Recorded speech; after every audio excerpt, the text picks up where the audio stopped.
Welcome to exam सहपाठी। आज के इस क्लास में हम लोग करेंगे उपराष्ट्रपति से संबंधित महत्वपूर्ण तथ्यों को। पिछले वीडियो में हम लोगों ने राष्ट्रपति के कार्य देखा था, ठीक है। अगर आपने पिछली वीडियोस को नहीं देखा है तो आप प्लेलिस्ट में जा करके उन्हें देख सकते हैं। तो आइए स्टार्ट करते हैं। तो उपराष्ट्रपति ये देश में राष्ट्रपति के बाद आपका दूसरा सर्वोच्च पद है, ओके। उपराष्ट्रपति के पद को संयुक्त राज्य अमेरिका के संविधान से लिया गया है। ये भी आपको याद रखना है कि यूएसए से लिया गया है आपका उपराष्ट्रपति का पद। और जो अनुच्छेद आपका 63 है, इसमें ये कहा गया है कि भारत का एक उपराष्ट्रपति होगा और जो ये उपराष्ट्रपति है ये राज्यसभा का पदेन सभापति होता है, ऐसा अनुच्छेद 64 में कहा गया है। तो आपको दो चीज़ें याद रखनी है कि अगर आपसे पूछा जाएगा कि भारत का उपराष्ट्रपति होगा, ये कहाँ पे कहा गया है, तो ये आपके अनुच्छेद 63 में कहा गया है। और राज्यसभा का पदेन सभापति होता है राष्ट्रपति उपराष्ट्रपति, ऐसा कहाँ पे कहा गया है, तो अनुच्छेद 64 में कहा गया है, ठीक है। वह अन्य किसी लाभ के पद पर भी नहीं होगा, ओके। अगला देखते हैं पॉइंट। अनुच्छेद 65 क्या कह रहा है?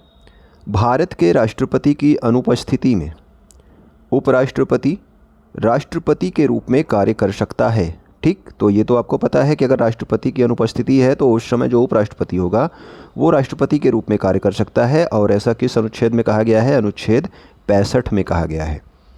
अनुच्छेद 66 क्या कहता है?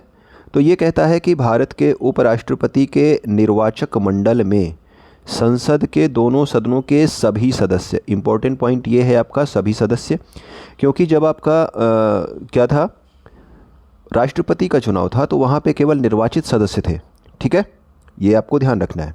तो उपराष्ट्रपति के निर्वाचक मंडल में दोनों सदनों के सभी सदस्य निर्वाचित और मनोनीत दोनों ही शामिल होते हैं, ठीक है। लेकिन आपका जो राष्ट्रपति का जो निर्वाचक मंडल था, अगर आपको याद हो तो आप कमेंट करके बताओ कि राष्ट्रपति के निर्वाचक मंडल में कौन कौन भाग लेता है, ओके। इम्पोर्टेंट है वो भी क्वेश्चन। उपराष्ट्रपति का निर्वाचन एकल संक्रमणीय मत पद्धति के द्वारा किया जाता है, यानी कि वरीयता के आधार पर जो है मत दिया जाता है। अगर 4 लोग खड़े हैं तो आप बोल सकते हो कि मैं चौथे को पहली वरीयता देता हूँ, तीसरे को दूसरी वरीयता देता हूँ, पहले को आपका तीसरी वरीयता देता हूँ और दूसरे को हम चौथी वरीयता देते हैं। तो ये वरीयता के आधार पर जो है मत किया जाता है, ठीक है। तो एकल संक्रमणीय मत पद्धति और आनुपातिक प्रतिनिधित्व प्रणाली पर अप्रत्यक्ष रूप से ये चुनाव होते हैं, प्रत्यक्ष चुनाव नहीं होते हैं, ठीक है। जनता इसमें भाग नहीं ले रही है, तो अप्रत्यक्ष चुनाव होते हैं, ठीक। अनुच्छेद 66(3) क्या कह रहा है? तो अनुच्छेद 66(3) ये उपराष्ट्रपति की योग्यता के बारे में बताता है। भारत का वह नागरिक होना चाहिए 35 वर्ष की आयु पूरी कर चुका हो, राज्यसभा का सदस्य चुने जाने की योग्यता रखता हो। तो राज्यसभा का सदस्य चुने जाने के लिए भी आपकी उम्र कितनी होती है? तो 35 वर्ष ही होती है कि 30 वर्ष होती है, ठीक है। अगर आप कमेंट आपको पता हो 30 है या 35 तो कमेंट करके बताओ, ठीक है। अगर आप कंफ्यूज हो तो पता करके बताओ। अर्थात राज्य की निर्वाचक नामावली में उसका नाम होना चाहिए, ओके। किसी भी लाभ के पद पर ना हो। उपराष्ट्रपति पद के उम्मीदवार का नाम 20 प्रस्तावकों के द्वारा प्रस्तावित किया गया हो और 20 अनुमोदक भी होने चाहिए, ठीक। ये उपराष्ट्रपति के लिए है कि 20 प्रस्तावक और 20 अनुमोदक होने चाहिए, जबकि आपने राष्ट्रपति के लिए कितने देखे थे? 50 प्रस्तावक होने चाहिए और 50 अनुमोदक होने चाहिए, ठीक है। तो ये दोनों का अंतर ये भी आपको ध्यान रखना है। इसके अलावा 15,000 रुपये की ज़मानत राशि आरबीआई में जमा करना होगा किसको? जो भी उपराष्ट्रपति का चुनाव लड़ना चाहता है। यदि वह कुल वैध मतों का 1/6 पाने में असमर्थ होता है तो ये जमानत राशि जब्त कर ली जाती है। यानी कि मान लो अगर 60 वोट टोटल थे और वो 10 वोट भी नहीं पाता है, ठीक है, तो उसकी जमानत राशि यानी कि 15,000 रुपये जब्त कर ली जाएगी, ठीक है। तो ये पॉइंट है। नोट में देखिए क्या इंपॉर्टेंट पॉइंट दिया गया है। तो इसमें दिया गया है कि किसी वजह से यदि राष्ट्रपति और उपराष्ट्रपति को हटाया जाता है तो उनके द्वारा किए गए कार्य अवैध घोषित नहीं होंगे, ठीक है। यदि राष्ट्रपति और उपराष्ट्रपति को किसी वजह से भी हटा दिया गया है तो अगर उन्होंने अपने कार्यकाल में जो भी काम किए हैं उसे अवैध घोषित नहीं किया जाएगा, क्योंकि इनका जो सारा कार्य है ये किसके द्वारा किया जाता है? तो मंत्रिपरिषद के द्वारा किया जाता है। तो सारा काम तो मंत्रिपरिषद करती है, तो इनके साइन होते हैं केवल, ठीक है। तो उनके कार्यों को अवैध घोषित नहीं किया जाएगा। अनुच्छेद 67 क्या कहता है? 67 में आपका उपराष्ट्रपति का कार्यकाल है। कार्यकाल कितना होता है आपको पता है? 5 वर्ष। उपराष्ट्रपति स्वेच्छा से भी जो है त्यागपत्र दे सकता है या फिर राष्ट्रपति को संबोधित करके भी अपना त्यागपत्र दे सकता है, स्वेच्छा से अपना त्यागपत्र राष्ट्रपति को संबोधित करके अपने पद से हट सकता है। उपराष्ट्रपति को उसके पद से हटाने की प्रक्रिया भी है, ठीक है। तो किस तरह से उसको हटाया जा सकता है ये भी आप लोग देख लीजिए। उपराष्ट्रपति को 5 साल के पहले ही, आपने देखा कार्यकाल तो 5 वर्ष था, लेकिन 5 साल के पहले ही राज्यसभा में प्रस्ताव लाकर हटाया जा सकता है, ठीक है। अब देखिए उपराष्ट्रपति और राष्ट्रपति का अलग है। वहाँ पे आप किसी भी सदन में जो है प्रस्ताव ला सकते थे, यहाँ पे आपको केवल राज्यसभा में प्रस्ताव लाना है, ठीक है, उपराष्ट्रपति को हटाने के लिए।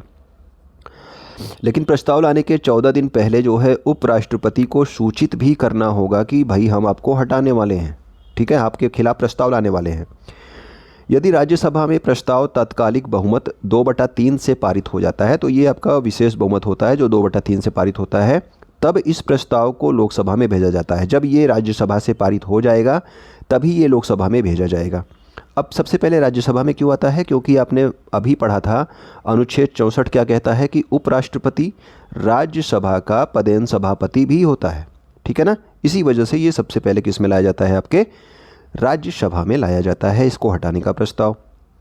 यदि लोकसभा इस साधारण बहुमत को पास कर देता है तो राष्ट्रपति का पद रिक्त हो जाता है, ठीक है। राज्यसभा से 2/3 बहुमत से पारित हुआ, लेकिन लोकसभा इसे साधारण बहुमत से भी पास कर देता है, यानी कि आपके 1/2 + 1, यानी कि अगर मान लो 100 वोट थे, 100 में अगर 51 लोगों ने भी वोट दे दिए, ठीक है, तो भी जो है राष्ट्रपति को उसके पद से हटाया जा सकता है। तो ये लोकसभा में, ठीक है। लेकिन आपके यहाँ पे कितना है, 2/3, यानी कि 66 लोगों को यहाँ से पास कराना है, अगर 100 का पूरा सीट है तब की बात कर रहा हूँ, ठीक। अब देखिए अगला हमारा है अनुच्छेद 68, जो कि बताता है कि राष्ट्रपति के हट जाने पर यथाशीघ्र चुनाव कराया जाएगा, ठीक। राष्ट्रपति अगर हट गया या फिर उसका कार्यकाल पूरा हो गया तो यथाशीघ्र चुनाव कराया जाएगा। इस स्थिति में उपराष्ट्रपति के चुनाव के लिए संविधान में कोई समय निर्धारित नहीं किया गया है, ठीक है। कोई भी ऐसा समय निर्धारित नहीं किया गया कि इतने दिन के अंदर ही उपराष्ट्रपति का चुनाव आप करा लो, ऐसा कोई समय निर्धारित नहीं किया गया। नोट में क्या इंपॉर्टेंट पॉइंट है यहाँ पे उपराष्ट्रपति के वेतन का उल्लेख संविधान के किसी भी अनुच्छेद में नहीं है। इंपॉर्टेंट पॉइंट है, ठीक है, कि उपराष्ट्रपति के वेतन का उल्लेख जो है संविधान के किसी भी अनुच्छेद में नहीं किया गया है कि उपराष्ट्रपति को कितना वेतन दिया जाएगा। दिया जाता है लेकिन किसी भी अनुच्छेद में नहीं किया गया, ठीक। लेकिन जो उपराष्ट्रपति है वो राज्यसभा के पदेन सभापति के रूप में वेतन प्राप्त करता है। आपको बताया गया कि राज्यसभा का पदेन सभापति होता है ये, ठीक है, राज्यसभा का पदेन सभापति होता है उपराष्ट्रपति। तो ऐसा कहीं नहीं किया गया कि उपराष्ट्रपति को इतना वेतन दिया जाएगा, जबकि ये कहा गया है कि राज्यसभा के पदेन सभापति को अनुच्छेद 97 में वेतन देने का प्रावधान किया गया है, यानी कि उपराष्ट्रपति को दिया जाएगा। तो सीधा सीधा उपराष्ट्रपति वर्ड नहीं लिखा गया है कि इसको जो है दिया जाएगा, ठीक है। राज्यसभा के पदेन सभापति के रूप में ये वेतन प्राप्त करता है। अनुच्छेद 69 क्या कहता है, उपराष्ट्रपति राष्ट्रपति के समक्ष शपथ ग्रहण करता है, ठीक है। तो उपराष्ट्रपति राष्ट्रपति के समक्ष अपना शपथ ग्रहण करेगा, और यदि राष्ट्रपति अनुपस्थित है तो राष्ट्रपति के द्वारा नियुक्त किसी भी व्यक्ति के समक्ष वो जो है अपना शपथ ग्रहण करेगा, ठीक। अनुच्छेद 71 क्या कहता है, तो ये बोलता है कि राष्ट्रपति और उपराष्ट्रपति के चुनाव के संबंध में यदि कोई विवाद उत्पन्न होता है, यानी कि राष्ट्रपति का भी जो चुनाव हुआ उसमें भी कोई विवाद, या फिर उपराष्ट्रपति का कोई भी चुनाव हुआ तो उसमें विवाद होता है, तो ऐसे विवाद का विनिश्चय माननीय उच्चतम न्यायालय, ठीक है, तो सुप्रीम कोर्ट के द्वारा जो है किया जाएगा। यह निर्णय अंतिम निर्णय होता है, यानी कि सुप्रीम कोर्ट जो निर्णय देती है इस मामले में वो अंतिम निर्णय माना जाएगा। आइए देख लेते हैं कि उपराष्ट्रपति के कार्य क्या हैं, क्या क्या कार्य करता है आपका उपराष्ट्रपति। तो राज्यसभा की अध्यक्षता करता है, क्योंकि राज्यसभा का पदेन सभापति है ये। किसी भी विधेयक पर बहस का समय निर्धारित करता है कि कितने दिनों तक जो है, कितने समय तक जो है बहस इस विधेयक पर की जाएगी। किसी भी विधेयक को पारित कराने के लिए मतदान कराना, ठीक है, तो विधेयक को पारित कराने के लिए आपने देखा कि मतदान कराए जाते हैं, ठीक है, कौन इसके पक्ष में है कौन विपक्ष में, तो मतदान कराने की भी जिम्मेदारी किसकी है, उपराष्ट्रपति की। सदन की समितियों का निर्माण करना, सदन में अलग अलग समितियां बनती हैं, ठीक है ना, तो उनका निर्माण करना इनका काम है। राज्यसभा में अनुशासन बनाए रखना, तो राज्यसभा में अनुशासन का काम। कोई भी प्रस्ताव सदन में प्रस्तुत करने से पहले इसकी सहमति आवश्यक है, यानी कि उपराष्ट्रपति की भी सहमति आवश्यक है। कोई भी प्रस्ताव आप सदन में प्रस्तुत करने जा रहे हो तो उपराष्ट्रपति की सहमति आवश्यक है। सदस्यों को बोलने की अनुमति प्रदान करना, ठीक है, जो भी सदस्य होते हैं राज्यसभा के उनको बोलने की अनुमति प्रदान करना। यदि राष्ट्रपति उपराष्ट्रपति को संबोधित करके अपना त्यागपत्र देता है तो उपराष्ट्रपति का कर्तव्य है कि इसकी सूचना तुरंत किसको दे, लोकसभा अध्यक्ष को दे। इम्पॉर्टेंट पॉइंट है, ठीक है। यानी कि राष्ट्रपति जो है अपना त्यागपत्र किसको देगा, उपराष्ट्रपति को संबोधित करके देता है, ठीक। तो यदि इसको संबोधित करके अपना त्यागपत्र देता है तो जो उपराष्ट्रपति है वो सबसे पहले इसकी सूचना किसको देगा, तो लोकसभा के अध्यक्ष को देगा। वर्तमान में लोकसभा के अध्यक्ष कौन है, अगर आपको पता हो तो कमेंट जरूर करके बताइएगा, ठीक है। ओके, अगला हमारा पॉइंट ख़त्म हो गया, ठीक है। तो ये आपके उपराष्ट्रपति के कार्य थे। तो वीडियो को आप लाइक वाइक कर दिया कि एक कभी कभी, ठीक है, जो आप देखते हो, अगर यहाँ तक देख रहे हो तो शेयर भी कर दिया कीजिए अपने दोस्तों के साथ। मैं जान रहा हूँ कि इसमें आप लोग ज़रूर इंपॉर्टेंट पॉइंट्स आपको मिले होंगे, कुछ नए पॉइंट्स मिले होंगे जो आपने अभी तक नहीं जाने होंगे, ठीक है। तो वीडियो पे आप कमेंट भी कर दिया कीजिए अगर कुछ आपको नया मिलता है तो। वीडियो को देखने के लिए आपका बहुत बहुत धन्यवाद। ओके।